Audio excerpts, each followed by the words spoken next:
Apa benar ini rumahnya, Mas? Sampai yakin? Tanya Laras pada Fatir, suaminya. Fatir tampak celingukan. Dia merogoh saku, lalu mulai mengeluarkan selembar foto dari dalam saku celananya. Sejenak, lelaki 31 tahun itu tampak membandingkan gambar rumah di tangannya dengan rumah besar yang ada di hadapannya. Benar, Dek. Mas yakin kok? Ini, coba sampean lihat sendiri. Sama persis kan? Sahut Fatir sambil menyodorkan lembar foto itu pada istrinya. Iya juga, tapi kenapa serem begini ya? Ucap Laras sambil mengusap tengkuknya. Keduanya masih betah berlama-lama berdiri di depan gerbang berkarat itu. Tak peduli meski hari sudah mulai petang. Mereka menatap lekat rumah berlantai 2 yang di sekelilingnya tampak ditumbuhi pohon-pohon yang menjulang tinggi. Namanya juga rumah kosong, Dek. Ya pasti serem hawanya. Tapi Mas yakin setelah dibersihkan nanti dan ditinggali pasti nyaman kok. Sudah, ayo masuk. Capek juga badan ini setelah perjalanan 6 jam tadi. Ajak Fatir. Pasangan suami istri itu melangkah memasuki pekarangan rumah besar itu. Mereka membawa masuk tas tanggung yang berisi barang bawaan yang tak seberapa. Angin bertiup, menerbangkan daun-daun kering yang berjatuhan. Suara deritan panjang dari pintu berbahan jati terdengar nyaring. Fatir melenggang masuk mendahului, sementara Laras masih celingukan memindai area sekitar. Rumah seluas ini kok tidak ditempati sampai bertahun-tahun sih? Gumam Laras. Dek, sepertinya benar-benar bisa langsung ditempati. Lihat. Bagian dalamnya bersih. Barang-barangnya juga masih lengkap loh. Seru Fatir terdengar sangat girang. Tapi apa listriknya masih berfungsi, Mas? Tanya Laras lagi. Tentu saja berfungsi. Sebentar ya, Mas hidupkan dulu. Sahutnya. Lampu menyala terang benderang. Laras menghela napas panjang. Alhamdulillah. Kamar mana yang bakal kita tempati, Mas? Kamar bawah aja. Ingat, sampean lagi hamil muda. Tidak bisa capek-capek naik turun tangga. Mandi dulu, Ki. Mas mau siapkan makanan dulu. Kali ini bubur instan dulu, nggak apa-apa kan? Besok baru kita belanja bareng. Ujar Fatir. Laras mengangguk pelan, kemudian melangkah memasuki kamar, membawa masuk barang bawaannya yang tak seberapa. Tak lama, dia keluar lagi dengan handuk tersampir di bahu. Laras mulai mengguyur tubuhnya, sementara Fatir tampak sibuk dengan bubur instan buatannya. Lelaki itu bersiul-siul sembari mengaduk bubur. Sepasang mata merah mengawasi gerak-gerik Fatir dari sudut tergelap. Sosok bergigi runcing itu menyeringai. Beberapa saat kemudian, sosoknya hilang tertiup angin. Sebuah tangan dingin menepuk pundak Fatir dan membuatnya terjingkat. Astaga, Dek. Sampai ini kok yang ngagetin aja toh. Kenapa? Astaga, itu busanya ngapain dibawa-bawa segala? Tanya Fatir. Mas, itu lampu kamar mandinya mati, aku takut. Ujar Laras masih dengan rambut penuh busa sampo. Ya udah, mandinya sambil dibuka aja pintunya, biar dapat cahaya dari ruang makan. Besok Mas carikan lampu baru dah. Sahut Fatir. Laras berlalu pergi melanjutkan ritual mandinya. Setelah sekitar 15 menit kemudian, keduanya selesai dan duduk bersebelahan di meja makan. Mas, bener sampean. Kenapa ya keluarga Pak Ramli jadi tiba-tiba mau menerima sampean? Tanya Laras sambil meniup bubur buatan suaminya. Mungkin doa-doa Mas terjawab, Dek. Allah ngasih rezeki dari jalur yang gak disangka. Sahut Fatir. Tapi apa? Fatir bertanya penasaran. Bukan apa-apa. Ya udah, ayo masuk, Mas. Kita sholat di kamar aja. Beristirahat. Badanku pegel-pegel rasanya. Ajak Laras disambut anggukan oleh Fatir. Setelah membereskan meja makan, keduanya memutuskan mengambil wudhu lalu menunaikan ibadah sholat maghrib di kamar saja. 2 sajadah digelar, Fatir mengimami di depan. Allahu Gumamnya menggaungkan takbir. Istri tiba-tiba mati. Namun Fatir memutuskan terus melanjutkan sholatnya. Napas Laras memburu. Dia memang takut kegelapan. Kegelapan yang pekat membuat serangan paniknya sering muncul tiba-tiba. Suara garukan di pintu kamar terdengar nyaring. Dada Laras berdebar kencang. Assalamualaikum warahmatullahi. Fatir mengucap salam. Dia segera bangun, meraba-raba nakas dan mengambil handphone miliknya. Tenang dek, tenang. Sudah ada cahaya. Tarik nafas. Ujar Fatir sesaat setelah menyalakan flash di handphone barunya. Sesak, mas, aku takut. Lirih Laras. Mas ambilkan air dulu, sekalian nyalakan listriknya. Sepertinya ada yang iseng matikan meteran. Pamit Fatir. Siapa yang iseng?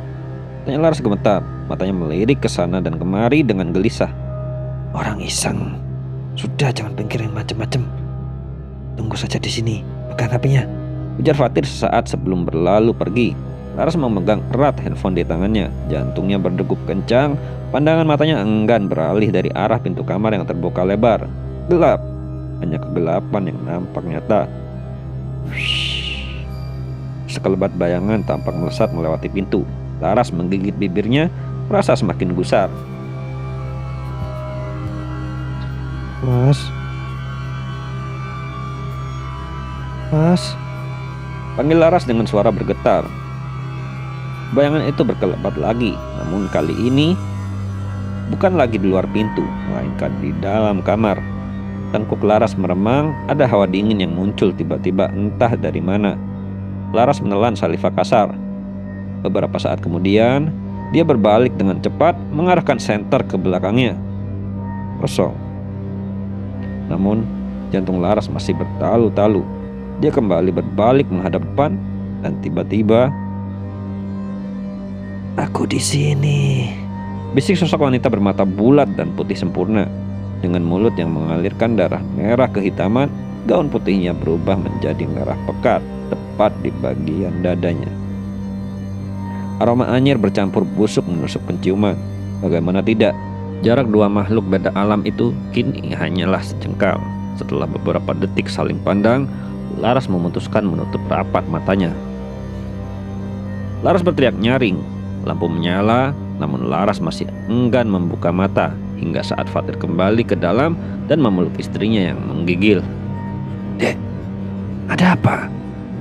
Kenapa kamu teriak? Apa perutmu sakit? Atau serangan panikmu kambuh? Tanya Fatir khawatir. Aku takut, Mas. Aku takut. Gumam Laras. Ada, Mas. Apa yang kamu takutkan? Tanya pria itu lagi. Barusan ada hantu, Mas. Serem banget. Aku kira kenapa? Dek, dengerin, Mas. Rumah ini memang sudah lama nggak ditempati. Wajar kalau kamu berpikir yang aneh-aneh. Tapi tempat ini terlalu bagus buat jadi sarang hantu, Dek.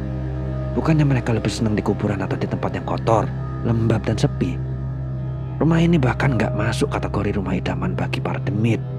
Ujar Fatir sekenanya, membuat Laras menggeleng. Aku sudah sebegini takutnya, sampean malah ngecek aku gitu. Sampai kira aku halusinasi, aku gila. Tanya Laras emosi. Dadanya bergemuruh, napasnya memburu. Laras kecewa dengan tanggapan suaminya. Bukannya menenangkan, malah meragukan dan mencibirnya. Benar-benar menyebalkan. Bukan gitu maksudnya, Dek. Mas cuma... Ujar Fatir gelagapan. Sudahlah, Mas. Percuma aku ngeluh ke sampean. Udah gak didengarkan, ditertawakan pula. Apa nyebelin? Tajuk Laras. Walah, Dek, jangan marah toh. Mas tidak bermaksud ketawain sampean, maaf ya. Rayu Fatir menyentuh tangan Laras, namun secepat kilat Laras menepisnya. Boh, ini tidur aja. Saut Laras lalu merebah membelakangi suaminya. Sensitif sekali. Apa karena kehamilannya, yo? Betin Fatir. Beberapa saat mereka berdiam dalam keheningan. Fatir mulai mendengar suara dengkuran halus. Itu tandanya Laras sudah terlelap. Dia tidur dalam keadaan merajuk, bagaikan anak kecil. Sholat dulu aja wes. Wes Isya. Laras biar sholat nanti. Biasanya dia bangun tengah malam. Gumam Fatir. Dia menggelar kembali sejadahnya lalu menaikkan sholat Isya sendirian. Tanpa dia tahu, sesosok makhluk hitam berkuku runcing sedang menatap penuh amarah dari lubang ventilasi. Manusia sial. Geram sosok itu. Beberapa jam kemudian, Laras menggeliat. Dia melirik jam di dinding yang sudah menunjukkan pukul 2 dini hari. Laras ingat betul, dia belum menunaikan sholat Isya. Wanita itu mengikat rambutnya lalu melirik ke arah suaminya. Banyak sekali. Aku haus.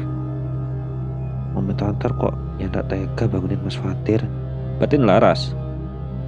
Terpaksa ambil sendiri. Gumam Laras kemudian melangkahkan kakinya keluar dari kamarnya. Kegelapan adalah hal pertama yang menyambut saat dia membuka pintu. Sejenak, Laras terdiam saat semilir angin membelai tengkuk juga wajahnya. Dia ragu untuk melanjutkan langkah, memilih berbalik masuk ke kamarnya. Padahal aku berniat memberi salam perkenalan yang lebih berkesan. Desis sosok wanita yang sebelumnya sempat menampakkan diri pada Laras. Astaga, aku belum ambil wudhu. Gimana yo? Gumam Laras pelan. Mas, bisa antar aku kamar mandi nggak? Aku mau sholat Isya. Kata Laras sambil menepuk pipi suaminya pelan. Fatir membuka mata malas. Dia mengangguk mengantarkan istrinya ke kamar mandi, mengambilkan segelas air lalu kembali tidur. Laras menggelar sejadah. Dia sholat sendirian kali ini. Allahu Akbar, bisik Laras. Brak! Kaca jendela bergetar, seolah ada sesuatu yang baru saja menabraknya. Laras terkejut, detak jantungnya kembali menggila. Lututnya mulai melemas karena gemetar, namun perempuan berbadan dua itu berusaha terus melanjutkan sholatnya. Tiba-tiba, lampu kamar berkedip. Beberapa saat kemudian,